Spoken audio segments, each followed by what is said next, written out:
गावामध्ये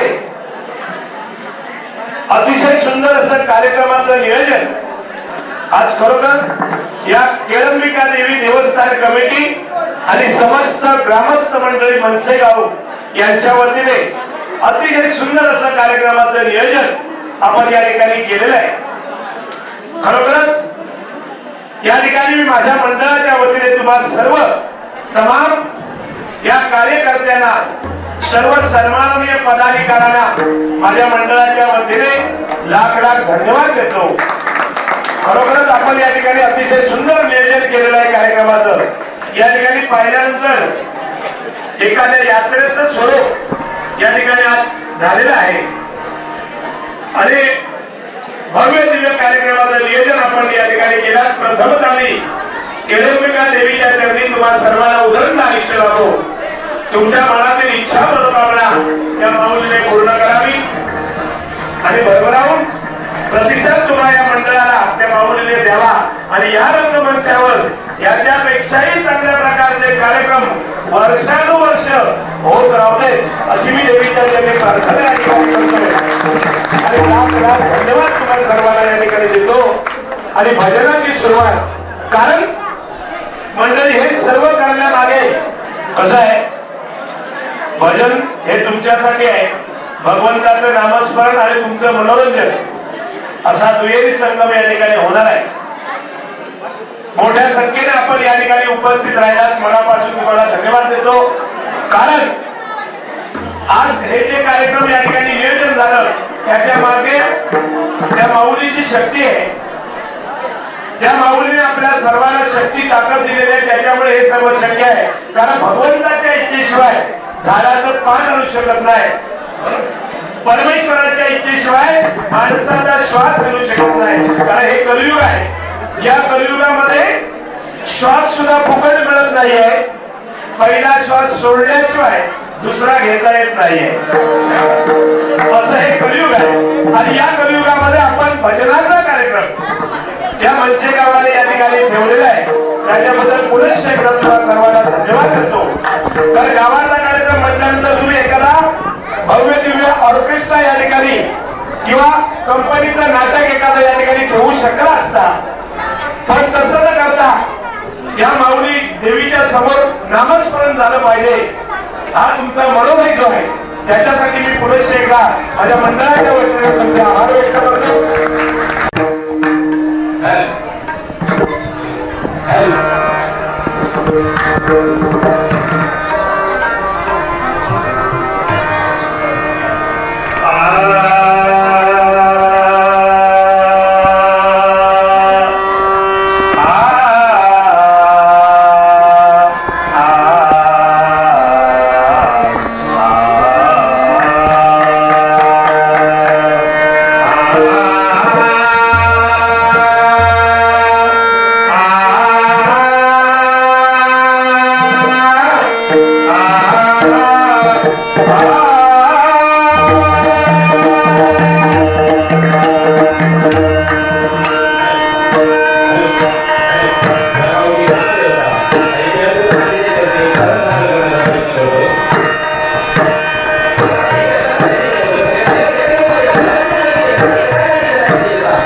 कुठलंही भजन म्हटलं की त्याच्यामध्ये रूपाचा ध्यानाचा अभंग झालाच पाहिजे आणि या अभंगाशिवाय भजन कधी पूर्ण झालेलं नाही. पंढरीचा पांडुरंग 28 शिव त्या विधेवर उभा आहे. याचं कारण का, तर ज्यावेळी पुंडलिकात पांडुरंगाचा लाडका भक्त पुंडलिक आपल्या आई वडिलांची सेवा करत होता. मनोभावे सेवा करत असताना साक्षात पांडुरंगाने पाहिलं की माझा भक्त पुंडलिक मनोभावे आपल्या आई वडिलांची सेवा करतोय. म्हटल्यानंतर पांडुरंगाला राहावे ना, कारण भक्ताची ती तळमळीने करत असलेली सेवा पाहिल्यानंतर साक्षात पांडुरंग बघा पुंडलिकाच्या दारामध्ये गेले आणि त्या पुंडलिकाला सांगितलं, अरे माझ्या लाडक्या भक्ता पुंडलिका, तुझी आई वडिलांची सेवा मनोभावे करतोय, ती बघून मी खुश झालोय आणि तुला आशीर्वाद देण्याच्या निमित्ताने तुझ्याजवळ आलोय. तुला काय पाहिजे ते माग. एवढं सांगितल्यानंतर त्या पुंडलिकाने सांगितलं की देवा, यावेळी मी माझ्या आई वडिलांची करतोय सेवा, मला तुझ्याकडे बघायला वेळ नाही. बघा किती परमेश्वरावर निष्ठाने प्रेम लागतं. बघा पुंडलिकाने काय सांगितलं, साक्षात भगवंत आलेला आहे आणि तुला काय पाहिजे ते माग असं सांगतोय. त्यावेळी पुंडलिक सांगतोय की देवा, यावेळी माझ्या आई वडिलांची करतोय सेवा, मला तुझ्याकडे बघायला वेळ नाही. माझ्या आई वडिलांची सेवा पूर्ण झाली की मग तुझ्याकडे बघेन. आणि तोपर्यंत तुला जर माझ्यासाठी थांबायचं असेल तर एक काम कर असं म्हटलं. बाजूला असलेली वीट घेतलेली भिरकावणी सांगितलं जा आणि त्या विठेवर जाऊन उभा राहा. म्हणजे 28 युग झाली. ज्या विठेवर पांडुरंग उभा आहे त्या विठेला किती 6 बाजू आहेत.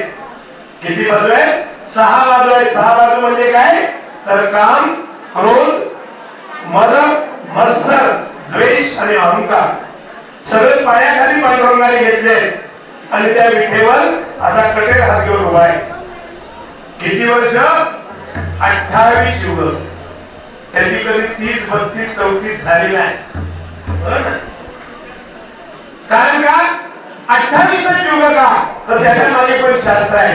28 युग म्हणजे काय तर 4 वेद, 6 शास्त्र आणि 18 पुराणे मिळून झाले. बरोबर. आणि ही 28 युग मंडळी या आपल्या 2 हस्तामध्ये आहेत. त्या 2 हस्तामध्ये प्रत्येकाने स्वतः चेक करून बघा. एका बोटाला 3 पेर आहेत. 1 2 3 4 5 6 7 8 9 10 11 12 13 आणि 14 14 दुना 28. आणि म्हणून विठ्ठल नावाची टाळी ही भजनामध्ये वाजलीच पाहिजे. एका जोरदार नावाने टाळ्या मनापासून धन्यवाद. आणि म्हणून या ठिकाणी बघा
नामस्मरणाचा कार्यक्रम या ठिकाणी मनसे गावाने ठेवलेला आहे. त्यांना मनापासून धन्यवाद देतो, कारण भजन हे पवित्र कार्यक्रम आहे, नाही का?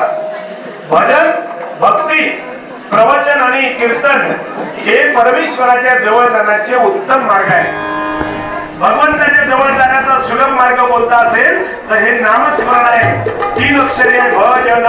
भ म्हणजे भक्ती राहतातून, ज म्हणजे जनमानसासमोर, न म्हणजे नतमस्तक होणे त्याचं नाव भजन आहे. नाहीतर हे कॉम्प्युटर युग आहे. या कलियुगामध्ये आज बघा कोणाला वेळ नाहीये, नाही का? पण एवढ्या मोठ्या संख्येने आपण हजारोच्या संख्येने या ठिकाणी उपस्थित आहेत. मनापासून तुम्हाला मी धन्यवाद देतो. नाहीतर सध्याचा जमाना असा आहे, पूर्वीची परिस्थिती वेगळी होती, बरोबर ना? म्हणजे पूर्वीची परिस्थिती वेगळी होती. संध्याकाळ झाली, दिवाबत्ती देवाजवळ झाली की लगेच शुभम करोती कल्याणम किंवा चांगल्या प्रकारच्या रामायण, महाभारत, शिवलीलामृत, शिवपुराण, गणेश पुराण याचं वाचन व्हायचं आणि अख्खं कुटुंब एकत्र बसून ते ऐकायचे. आज परिस्थिती बदललेली आहे. आज संध्याकाळी 7 वाजले, दिवो लावलो न लावलो केलो की प्रत्येक बाईच्या हातात रिमोट इलो. रिमोट इलो म्हणजे सिरियल इली, बरोबर ना? सिरियलचा जमाना आहे. अहो 7 वाजले बस. देवाचे पद तुमका सगळ्या घात जोडतय. पण पाहुण्या पायाकडे तुमका जाऊची इच्छा असत तर 7च्या आधी जाऊन येवा. 7च्या नंतर गेला तर पाणी सुद्धा मिळत की याची शंका बाबा. कारण 7 वाजता एकदा रिमोट हातात दिलो की लागी झालंची. त्या शिकलेचा गुडलक घेतल्याशिवाय सध्याच्या बायकांना चैन नाही पडत. राग मानू नका. माझ्या घरापासून सांगतोय, माझ्याकडे 10-12 बायका, त्या खोलीत आमचा एंट्रीच नाही. देवाचे कोण नुसतं थिएटरच चालू असतात रोज. संध्याकाळी 7 वाजल्यानंतर मी आता जवळजवळ 2.5-3 महिने रोज बाऱ्या करतोय. बायकोक जरी सांगू की नाही गो 4 दिवसाचं जागरणीचं होय, काय वाईट असला तर मका वाढ काय सांगणार, जावा तिकडे फाटीर पडा, जावा माझी फाटक बाई येऊची. म्हणजे माझ्यापेक्षा तिचं महत्व वाढला. काय परिस्थिती आहे बघा. लागीर झालं जी झाला की लगेच ती फाटक बाई म्हणजे राणाला तो तर अर्धा मिनिटो कदा. त्या दिवशी एकदाच बघलं हो, त्या भिंतीवर घड्याळ बंद होता आणि ती फाटक बाई त्या राणाला सांगता, राणाजी घड्याळ बघा. तो म्हणता चालतोय की? अरे घड्याळ बंद झाले काय तुझं, चालतोय की का? काय परिस्थिती आहे बघा. त्याच्यानंतर माझ्या नवऱ्याची बायको काय त्या शरया बघूसाठी बायका तर सोडात, पण काय माणसा ढेंगा अशी टाकून बसणार जेव्हा पुरुष मंडळी कोण. आणि त्या 9:30ला म्हणजे 7 वाजता झाला लागिरे झालं जी, 7:30ला काय त्या तुझ्यात जीव रंगला, त्याच्यानंतर माझ्या नवऱ्याची बायको, त्याच्यानंतर तुझं माझं ब्रेकअप आणि 9:30ला डॅम बाजू करतात. चला हवा येऊ द्या.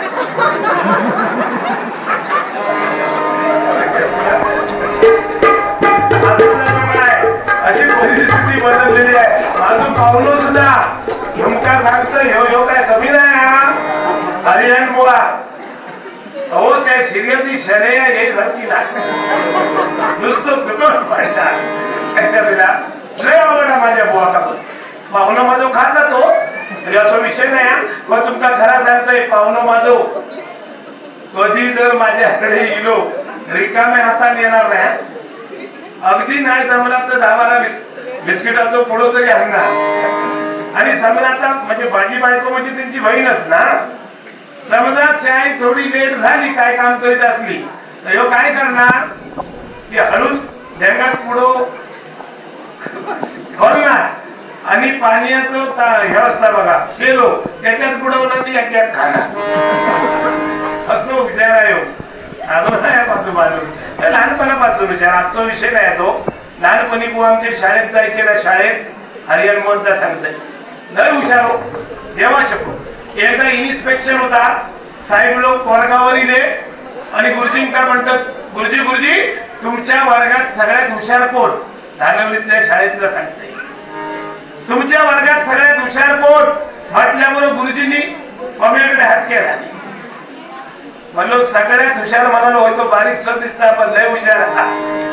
त्यामुळे साहेबांनी उठवलं आणि मला स्टँडअप प्रमोद स्टँडअप. अरे सांग 25 अधिक 25 किती विचारल्याबरोबर सगळ्यात हुशार बुवा सांगतात साहेब 25 अधिक 25 75.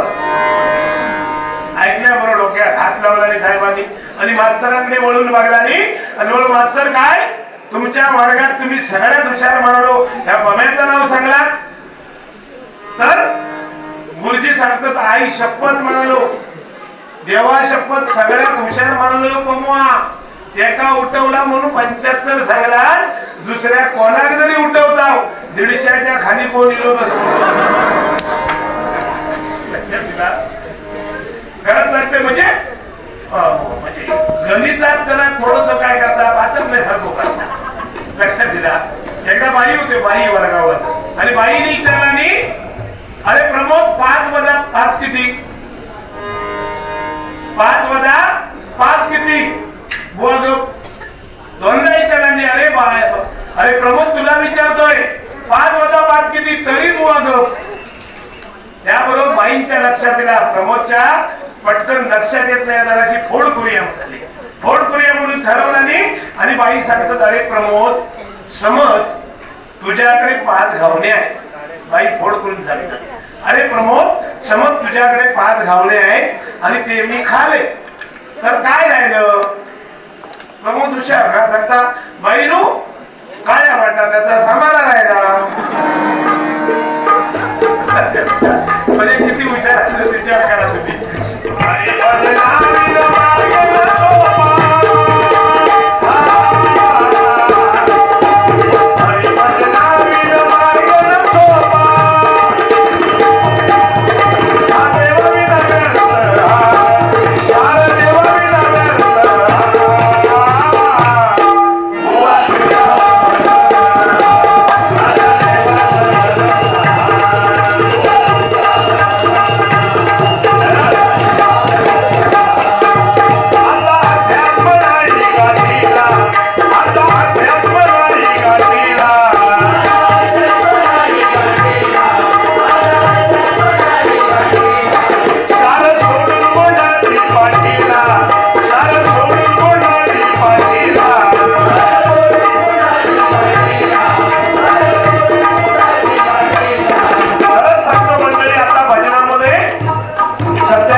मंडळी त्या ठिकाणी बघा भजनाला डाग लावत चालले नाही का.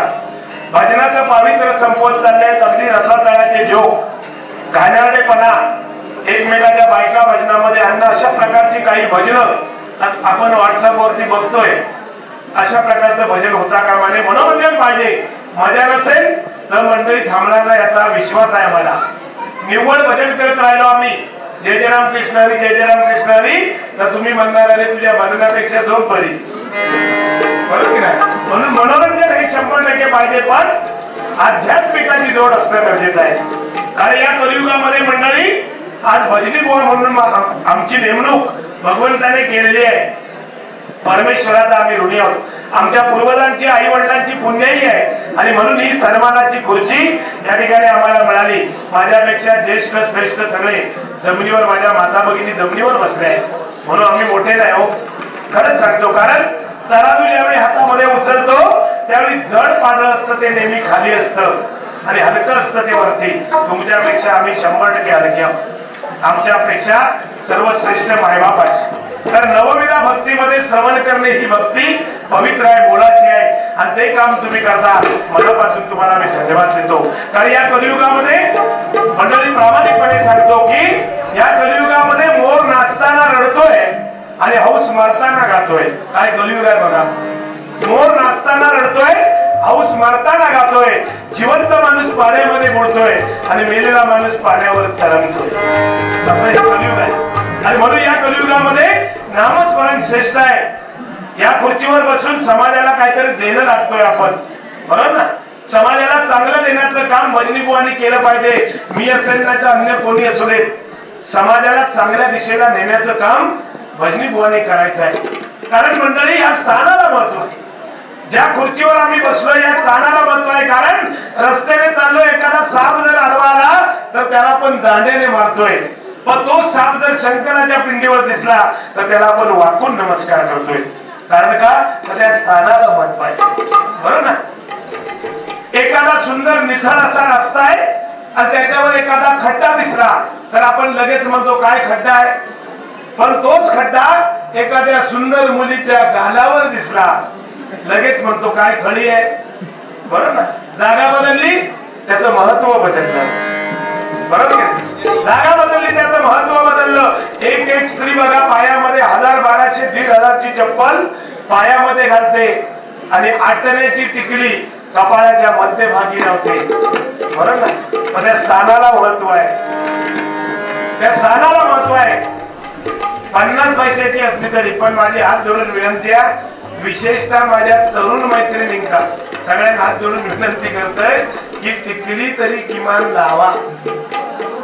देवा शपथ, काय काय मुली कपाळावर टिकलीच लावीत नाही.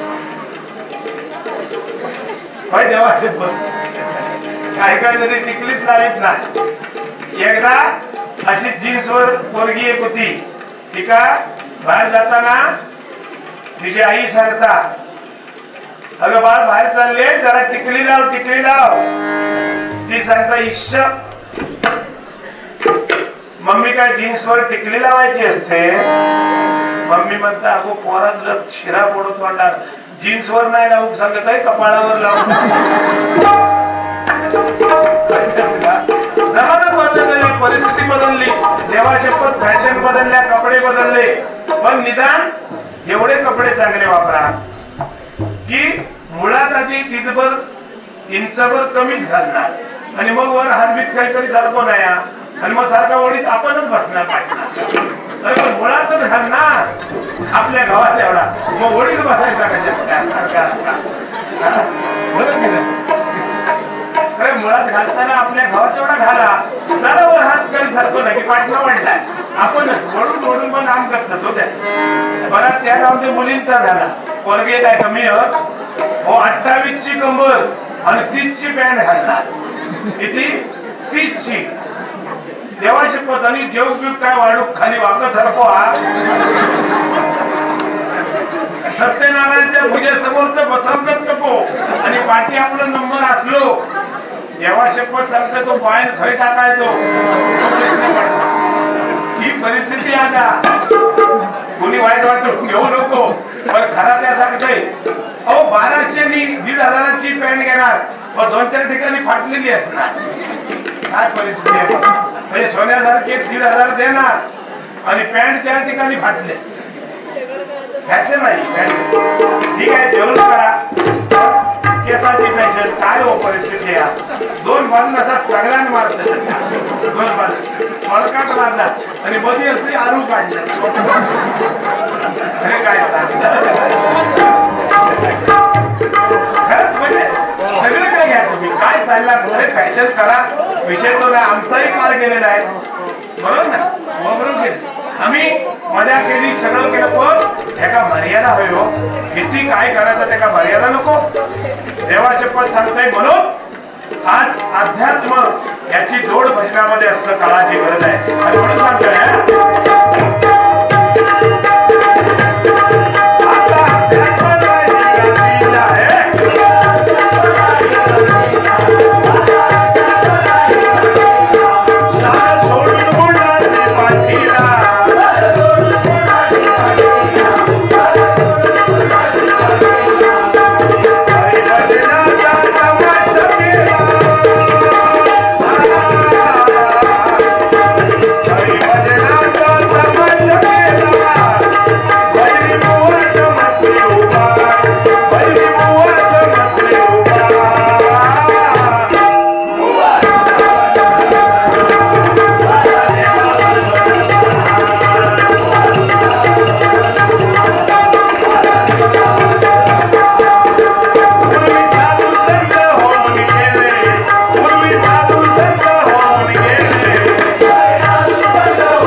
बदललेली आहे नाही का? आज काय झालंय, आसारामजी बापू 3.5 वर्षापूर्वी एक फवारा मारलाय आणि सांगला माझ्या फवाऱ्याच्या खाली यावा आणि आता मेले करतात तिकडे जेलमध्ये फवारा मारतोय. त्याच्यानंतर ही राधेमा काय गाजली टीव्हीवर, काय तिचं मेकअप, म्हणजे नाचत नाचत नाचत ज्याच्या मांडीवर जाऊन बसत तो भाग्यवान. काय परिस्थिती आहे बघा राधेमा. आणि आता इलो राम रहीम, बरोबर ना, राम रहीम त्यांना तर काय म्हणजे भरतात खेळाय. घराच्या समोर एक बाग लावला, जो व्यापलेलो त्रासलेलो भक्त आपल्याकडे येत त्याचा प्रसाद म्हणून 5,000 एक वांगा, 4,000 एक बटाटो, 3,000 एक टोमॅटो. मग त्याच्या मिरचीची काय किंमत असं विचार करा. काय परिस्थिती आहे बघा. हा जमाना आहे तो राम रहीम. आणि म्हणून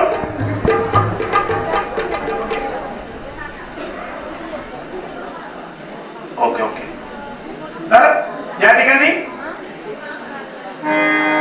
सांगण्याचं तात्पर्य की पूर्वीचे संत होऊन गेले पण आताची परिस्थिती बिघडलेली आहे. बरोबर, आता आपल्याला वाईट तेवढ्या मार्गाला नेणारी काही मंडळी पण चांगले संत सुद्धा आहेत ना.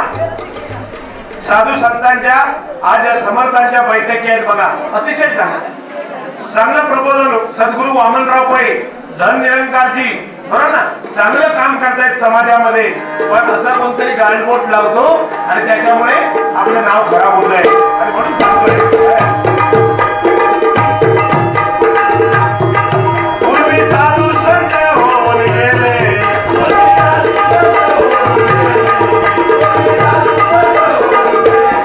आता भोलू बाबा जन्माले.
त्या हरिनामाची सेवा वेळीवाकडी केली. हरियाण बुवा काय आणि मी काय, 40 वर्षाचा इतिहास आज टिकून राहता पाहिजे. आजच्या नवीन मुलांबरोबर सुद्धा बिंदासपणे त्याच लेवलला बारा करण्याचं भाग्य आम्हाला परमेश्वराने दिलंय. आमचं परम भाग्य आम्ही समजतो. आणि म्हणून माझी विनंती आहे नवीन बुवांना की तुम्ही सुद्धा असे टिकून राहण्याचा प्रयत्न करा. अनेक बदली बुवा निर्माण होतात पण 2-3 वर्षानंतर पुन्हा गायब होतात, शोधावं लागतं नाही का. 40 वर्षाचा इतिहास आम्ही दोन्ही बुवा या ठिकाणी आज कार्यरत आम्ही 40 वर्ष. कारण वेदवाक्य परमेश्वराचे नामस्मरण या ठिकाणी करतोय पण आज भजनामध्ये टिकून आहे.